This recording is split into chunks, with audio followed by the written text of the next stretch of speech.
The week 13 waiver wire is skanktastic, but I'm here for it. What's up? I'm John Hansen, fantasypoints.com. Thanks for liking, subscribing, checking out this video. Check out the website, massive discounts, people winning left and right. Our director of digital programming, or whatever the hell his title is, our guy Trey Camberling, dude won 20 grand last week. A lot of other big winners as well here. So check us out at fantasypoints.com. But while you're watching the video, yes, the waiver wire, the pickings are slim. The slims are picking right now. But when I narrowed down the field in the big article there at fantasypoints.com to my top 15 priority ads, it's usually guys who kind of emerge recently or have some sort of recent development to make them a little bit more intriguing. Not as much of that.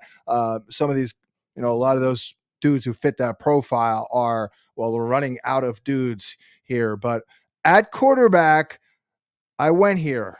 Kenny Pickett. And I don't think it's a coincidence that all of a sudden the Pittsburgh Steelers, who didn't have 400 yards of offense for over 40 games with Matt Canada, somehow went over 400 yards in their first game without Matt Canada. Kenny Pickett's certainly been bad, but for my money, I think more of the blame, we're going to blame Canada on Kenny Pickett and the Steelers' ugly start. Now, we do have an issue here with Deontay Johnson. I don't know what's up with him. His attitude is absolutely horrible, but we got Patty Freiermuth back, and that may have been the key to it all, because getting Patty Freiermuth open down the middle of the field really opened things up, and Kenny Pickett looked really good. Should have had that touchdown to Deontay Johnson. The schedule, and look, he needs some help. There's no doubt about it. The schedule is still looking pretty good here for Kenny Pickett. Home against Arizona, the New England Patriots, in Indy, take on the Colts, got those Bengals again, and then at Seattle. So I think that is a schedule that may actually support multiple touchdowns a week for Kenny Pickett. Now, this is on the low end. I'm talking 2 quarterback leagues and all that. If you're in a regular, 1 quarterback league, you are not worrying about Kenny Pickett. That is for sure. So let's move on to some other options here. I'm doing this video once again here during halftime of Monday Night Football, and the second half just actually kicked off. Alexander Madison just ripped off a long run, which is ironic because I was going to get to Ty Chandler. It is a fluid situation here. Chandler, as I record this, only has 3 carries in the game. Madison is hanging in there. Thank you, Alexander, for hitting my prop over 9 yards. That was up at fantasypoints.com. He's got 2 for 11, but I still think Ty Chandler, we are in play there for regular snappage. This is a pretty not great development, though, here, barring something changing here in the second half of this football game as Josh Dobbs goes down yet again. Other running backs here, well, obviously we don't have many. I actually had to dig deep and put Rico Dowdle on there, who is still a little bit banged up. I think it's a knee, but he did play in week 12. He scored. For those, at the very least, if you have Tony Pollard, you need to have Rico Dowdle. He is one of the top 3 handcuffs out there. And he does have, you could start him in a serious pinch. He gets some red zone opportunities there for the Dallas Cowboys. Otherwise, it's mostly receivers here.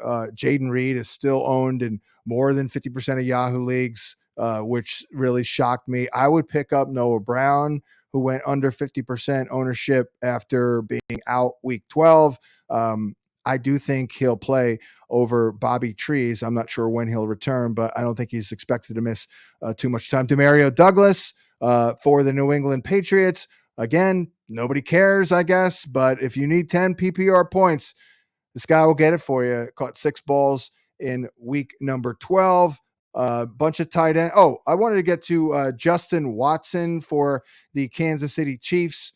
I think people were not certainly buying him, it looks like, last week.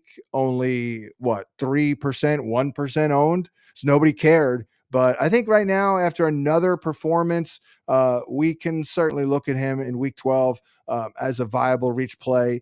Let's say he's a solid reach play in a 14-team league right now, Justin Watson, which makes him, in my opinion, a viable reach if you're desperate. It's not going to be MVS, probably not going to be Sky Moore. He made a couple of plays this week. Justin Watson has been here for a couple of years, and he certainly has some trust there of Patrick Mahomes. And he does keep firing it to him, even though he has dropped some passes.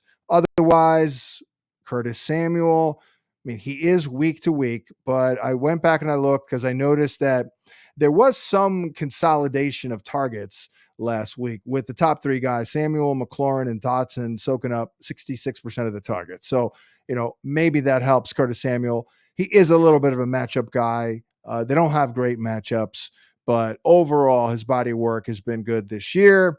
Jalen Hyatt for the Giants. Look, you are totally big play dependent, but I had completely dismissed him as a fantasy asset this year. And I was right, but in retrospect, I probably shouldn't have given him a little bit more love, because what if the Giants weren't a complete disaster? I mean, this kid can fly. He can get open deep. I mean, it may have worked. He may have been a guy caught 28 balls for 500 yards or something, 600 yards and, some long touchdowns. So Jalen Hyatt, if you're looking for an upside oriented dude here. And then I would also pick up Josh Palmer. Now, I don't know what the deal is in terms of the severity. As far as I can tell, it's been like 18 days since they've addressed it. They don't have to because of, the fact that he's on IR. But number one, it's pretty obvious that they desperately need Josh Palmer. He may only be out another game or two.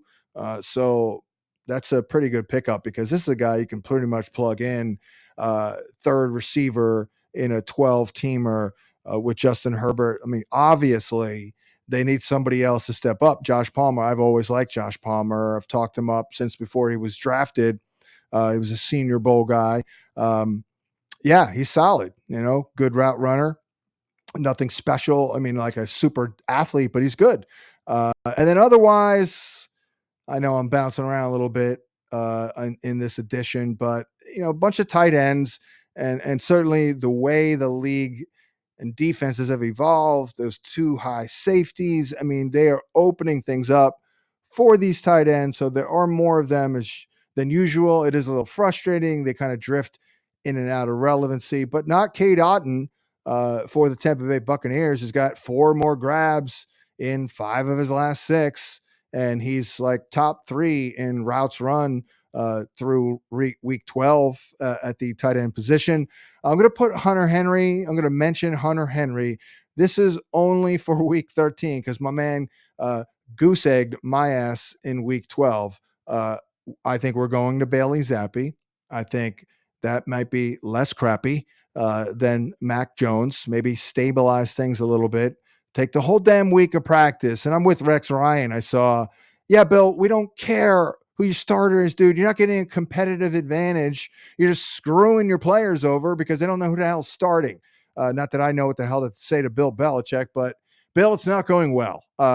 This week, I think Hunter Henry can be a part of the solution with this great matchup against the Chargers. I mean, if you can't do it against the Chargers, forget it. And then I did pick up Tucker Kraft in a league 14-teamer. I didn't have the balls to start him. He didn't get much, but he did score, and he is a good run after the catch guy. So he's a big play guy potentially, and obviously some red zone love. But the other one was Tyler Conklin, who I've actually liked for 2 years now. We've been over the markets on him and giving him love. This guy, apparently everybody throws to Conklin as a Jet since 2022. Flacco, Zach Wilson, Joe Wilson, Mike White Mike, Chris Strevelier, and Timmy Boyle is the latest one. Multiple catches here from all those guys except the Streveler dude, who is like a rugby guy, whatever, was on the Cardinals. So Tyler Conklin's good. And at the end of the day, other than dumping the ball off to Breece Hall, he's like the second receiver for the Jets because Alan Lazard is dead and everybody else stinks. So Tyler Conklin, if you need some help at the tight end position, that's going to wrap up my look at the week 13 waiver wire. If you hear a cat crying in the background, that is my cat, Fatty. I will feed you in a moment, Fatty. Sorry about that. Check out the rest of the content here at fantasypoints.com. Thank you for liking and subscribing, and we'll catch you next time.